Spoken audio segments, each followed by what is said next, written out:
নমস্কার, নতুন আরেকটি ভিডিওতে আপনাকে স্বাগত। আজকে আমাদের টপিকস এনএফআর অর্থাৎ north frontier railway act apprentice নিয়োগ 2026 উত্তর পূর্ব সীমান্তে রেলওয়েতে ক্যারিয়ার গড়ার সুবর্ণ সুযোগ। এটার notification number NFR NAPS act apprentice 2026। এটা হলো অফিসিয়াল নোটিফিকেশন নাম্বার এবং এটি প্রকাশিত হয়েছে 14/7/2026-এ। টোটাল এখানে ভ্যাকান্সি আছে 6,777টি। এটা কোথায় নিয়োগ হবে? উত্তর পূর্ব সীমান্ত রেলওয়ে এনএফআর বিভিন্ন ওয়ার্কশপ এবং ইউনিটে। কি পদ? Act apprentice. এটা 1961 সালের অ্যাপ্রেন্টিস আইন অনুযায়ী নিয়োগ হবে। কিভাবে আবেদন করবেন? সম্পূর্ণ অনলাইনে এটি আবেদন করতে হবে। স্টেপ বাই স্টেপ এই ভিডিওতে দেখুন। এইবার গুরুত্বপূর্ণ তারিখ এবং সময়সীমা। এটি বিজ্ঞপ্তি প্রকাশিত হয়েছে 16/7/2026। আবেদন শুরু হয়ে গেছে 20/7/2026 সকাল 9টা থেকে এবং আবেদন চলবে 19 আগস্ট 2026 বিকেল 5:30 পর্যন্ত। তো হাতে এখনো অনেক সময় আছে। শেষ মুহূর্তের সার্ভার জাম এড়াতে আজই আবেদন করে দিন। শূন্যপদের বিন্যাস, কোথায় কত সুযোগ আছে এক নজরে দেখে নাও। লামডিং, এখানে সব থেকে বেশি ভ্যাকান্সি আছে আর সমস্তটাই কিন্তু আসামে। এখানে 1274টি ভ্যাকান্সি আছে। এছাড়াও আছে কাটিহারে 1103টি ভ্যাকান্সি আছে। নিউ বঙ্গাইগাঁওতে 881টি ভ্যাকান্সি। তিনসুকিয়া 860টি ভ্যাকান্সি আছে। ডিব্রুগড়ে 763টি। রাঙ্গিয়াতে আছে 750টি। আলিপুরদুয়ারে 651টি এবং সদর দপ্তর মালিগাঁও হেডকোয়ার্টার মালিগাঁও 495টি শূন্যপদ আছে। আর ওভারঅল যদি শূন্যপদ বলা হয় তাহলে 6,777টি মোট শূন্যপদ। আর কোন ট্রেডে কত শূন্যপদ আছে সেটা অফিসিয়াল নোটিফিকেশনে পেয়ে যাবে। আমি সেটা টেলিগ্রাম চ্যানেলে দিয়ে দেবো অথবা অফিসিয়াল ওয়েবসাইট থেকেও কিন্তু তোমরা ডাউনলোড করতে পারবে। এবার শিক্ষাগত যোগ্যতা আপনার জন্য কোনটি প্রযোজ্য?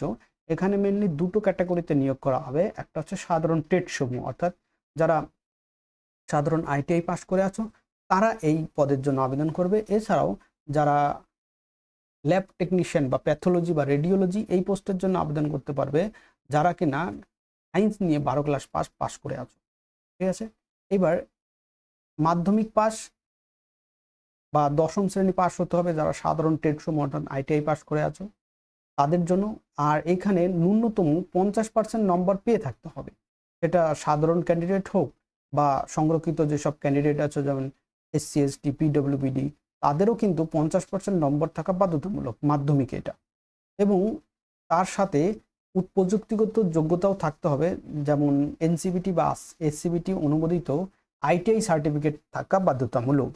আর যারা ল্যাব টেকনিশিয়ান বা প্যাথোলজির জন্য আবেদন করবে তাদের ন্যূনতম 10ম শ্রেণীতে 50% পেয়ে থাকতে হবে, প্লাস অতিরিক্ত শিক্ষাগত যোগ্যতা হিসাবে উচ্চ মাধ্যমিক পাস থাকতে হবে। সেটা পদার্থবিদ্যা, রসায়ন এবং জীববিদ্যা অর্থাৎ পিসিএম যেটা বলা হচ্ছে, বা সায়েন্স ক্লাস মানে সায়েন্স নিয়ে পাস হয়ে থাকতে হবে, তবেই তুমি এই পদের জন্য আবেদন করতে পারবে। এবার বয়স সীমা 19/8/2026 অনুযায়ী সাধারণ প্রার্থীদের জন্য বয়স হতে হবে 15 থেকে 24 বছরের মধ্যে এবং যারা ওবিসি ক্যান্ডিডেট আছো তাদের জন্য 3 বছরের ছাড়, এসসি এসটি ক্যান্ডিডেটদের জন্য 5 বছরের ছাড় দেওয়া হবে এবং পিডব্লিউবিডি এবং এক্স সার্ভিসম্যানদের 10 বছরের ছাড় দেওয়া হবে এবং এটা সর্বোচ্চ 34 বছর হতে পারে। আর যারা প্রাক্তন সেনাকর্মী আছো তাদের যে সন্তান আছে তাদের জন্য নিয়ম অনুযায়ী বয়সের ছাড় প্রযোজ্য। এবার নির্বাচন প্রক্রিয়া কিভাবে মেধা তালিকা তৈরি হবে এক নজরে দেখে নাও। এখানে মাধ্যমিকে প্রাপ্ত নম্বরের পার্সেন্টেজ প্লাস আইটিআইতে প্রাপ্ত নম্বরের পার্সেন্টেজ এই দুটো যোগ করে তারপরে 2 দিয়ে ভাগ করা হবে, অর্থাৎ মাধ্যমিকে প্রাপ্ত নম্বরের এভারেজ মানে পার্সেন্টেজ আর আইটিআইতে প্রাপ্ত নম্বরের পার্সেন্টেজ এর এভারেজ। এইটাই কিন্তু চূড়ান্ত মেধা তালিকা তৈরির জন্য ব্যবহার করা হবে। আর কোনো লিখিত পরীক্ষা বা ইন্টারভিউ হবে না। এই মেধা তালিকার মানে মেধার ভিত্তিতে এটা নিয়োগ হবে। আর এখানে মাধ্যমিকে ক্ষেত্রে কোনো নির্দিষ্ট সাবজেক্ট নয় বরং সব বিষয়ের গড় নম্বর দেওয়া হবে। আর নেক্সট 2 জন প্রাপ্তির নম্বর যদি সমান হয় তাহলে যিনি বয়সে বড় আছেন তিনি অগ্রাধিকার পাবেন। ল্যাব টেকনিশিয়ানের ক্ষেত্রে 10ম শ্রেণী প্লাস দ্বাদশ শ্রেণীতে বিজ্ঞান নম্বরের ভিত্তিতে মেধা তালিকা তৈরি হবে। আর ল্যাব টেকনিশিয়ানের ক্ষেত্রে 10ম শ্রেণী এবং দ্বাদশ শ্রেণীর নম্বরের ভিত্তিতেই মেধা তালিকা তৈরি হবে। এবার স্টাইপেন্ড এবং মাসিক ভাতা, যারা আইটিআই প্রাপ্তি আছো তাদের কিন্তু 1 বছরের ট্রেনিং হবে, এবং যারা এই ল্যাব টেকনিশিয়ান পদে আবেদন করবে তাদের কিন্তু সর্বোচ্চ 3 বছর পর্যন্ত ট্রেনিং হতে পারে। এবার যারা 1 বছরের ট্রেনিং হবে তাদের 9 থেকে 10,000 টাকা প্রতি মাসে স্টাইপেন্ড পাবেন। যারা 1 বছরের ট্রেড তাদের কিন্তু আর একটু কম হবে, আর যারা 2 বছরের ট্রেডে আইটিআই পাস করে আছো তাদের একটু বেশি হবে। এবং তারপরে বছর দ্বিতীয় বছর মানে যাদের 3 বছরের ট্রেনিং হবে তাদের দ্বিতীয় বছরে 10% বৃদ্ধি পাবে, সেটা 10,560 টাকা পর্যন্ত প্রতি মাসে হতে পারে। এবং তৃতীয় বছরে 15% বৃদ্ধি পাবে এবং সেটা হতে পারে 11,040 টাকা প্রতি মাসে। ঠিক আছে, আর এটা সরকারি নিয়ম অনুযায়ী অ্যাক্ট অ্যাপ্রেন্টিস 1961 এই অনুযায়ী কিন্তু স্টাইপেন্ড দেওয়া হবে, সময় সাপেক্ষ পরিবর্তনশীল হতে পারে। এবার মেন কথা হচ্ছে আবেদন ফি কত দিতে হবে। সাধারণ ক্যান্ডিডেট বা ওবিসি যারা মেল ক্যান্ডিডেট আছো তাদের জন্য অফেরতযোগ্য 100 টাকা দিতে হবে, এবং এটা অনলাইনে পেমেন্ট করতে হবে। আর এটা একবার পেমেন্ট হয়ে গেলে আর নন রিফান্ড হবে না। আর যারা এসসি এসটি পিডব্লিউডি ক্যান্ডিডেট আছো, ইবিসি এবং যে সকল মহিলা মানে সমস্ত ফিমেল ক্যান্ডিডেট তাদের কিন্তু কোনো ফি দিতে হবে না, হ্যাঁ, তাদের ফি থেকে মুকুব করা হয়েছে। আর আবেদনপত্রে কোনো ভুল বা সংশোধন করতে হলে তাহলে প্রতিবার 50 টাকা ফি দিতে হবে, তাও ভুল করবে না, একবারই যাতে ঠিকঠাক আবেদন করতে পারো সেইভাবে একদম কেয়ারফুলি আবেদন করবে। এবার আবেদন করার পদ্ধতি, এখানে 3টি সহজ ধাপে আবেদন করা হবে। প্রথমে কি করতে হবে, অফিসিয়াল যে ওয়েবসাইট আছে nfrindianrailways.gov.in এই ওয়েবসাইটে গিয়ে অ্যাক্ট অ্যাপ্রেন্টিস নোটিফিকেশন বলে একটা কলাম পাবে, সেখানে ক্লিক করে প্রবেশ করবে ওই রেজিস্ট্রেশন পোর্টালে। রেজিস্ট্রেশন করবে, নিজের সমস্ত তথ্য দিয়ে রেজিস্ট্রেশন হয়ে গেলে তারপরে লগ ইন করে ফি পেমেন্ট করে ফর্মটা নিজের কাছে রেখে দেবে। আর এখানে একটা নোট দেওয়া হয়েছে যে একজন প্রার্থী কেবল একটি আবেদন করতে পারবেন, একাধিক আবেদন করলে কিন্তু তা বাতিল বলে গণ্য হবে। আপনার পছন্দের ইউনিট ক্রমানুসারে মানে প্রিফারেন্স অর্ডারে সাজাতে হবে, মানে তুমি কোথায় দেবে, তুমি হেডকোয়ার্টারে থাকবে না লামডিংয়ে থাকবে না বঙ্গাইগাঁওয়ে থাকবে না আলিপুরদুয়ারে থাকবে, এরকম প্রেফারেন্স দিতে হবে। এবার দেখো আমি গুগলে এসে RRCNFR এটা বলে সার্চ করলাম। এবার প্রথম যে লিঙ্কটা থাকবে সেই লিঙ্কে ক্লিক করে অফিসিয়াল যে ওয়েবসাইট আছে সেই ওয়েবসাইটে চলে আসবে। এখানে দেখতে পাবে যে north east frontier railway NFR এটা লেখা থাকবে।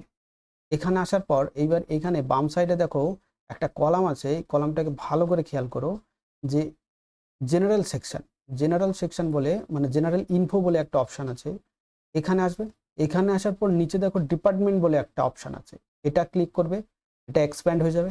তারপরে পার্সোনাল বলে একটা অপশান আছে, এটা এক্সপ্যান্ড করবে। তারপরে রেলওয়ে রিক্রুটমেন্ট সেল এই অপশানে আসবে। আসার পর তারপরে কি করবে, তোমরা নিচের দিকে আসবে,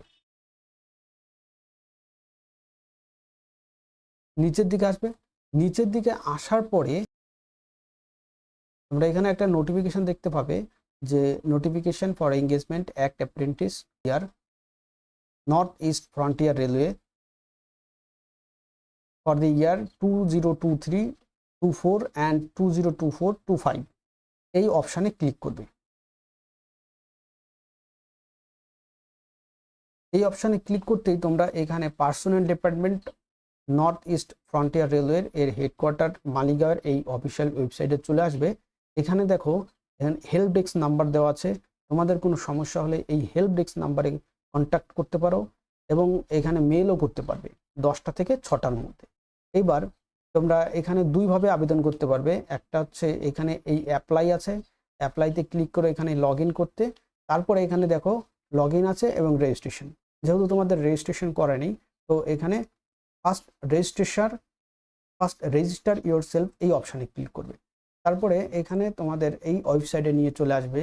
এখানে তোমরা কি করবে, ন্যাশনালিটি ফার্স্ট সিলেক্ট করবে ইন্ডিয়ান, তারপরে ফুল নেম, তারপরে রিটাইপ ফুল নেম, তারপরে কোনো তোমার নাম চেঞ্জ করেছো কিনা তাহলে নো করবে, date of birth, retype date of birth, gender select করবে, তারপরে রিটাইপ জেন্ডার সিলেক্ট করবে, ফাদার নেম দিয়ে দেবে, তারপর মাদার নেম, তারপরে ইমেল অ্যাড্রেস, তারপরে ইমেল অ্যাড্রেসটাকে ভেরিফাই করে নেবে, এরপরে মোবাইল নাম্বার দেবে এবং মোবাইল নাম্বার ওটিপির মাধ্যমে ভেরিফাই করে নেবে।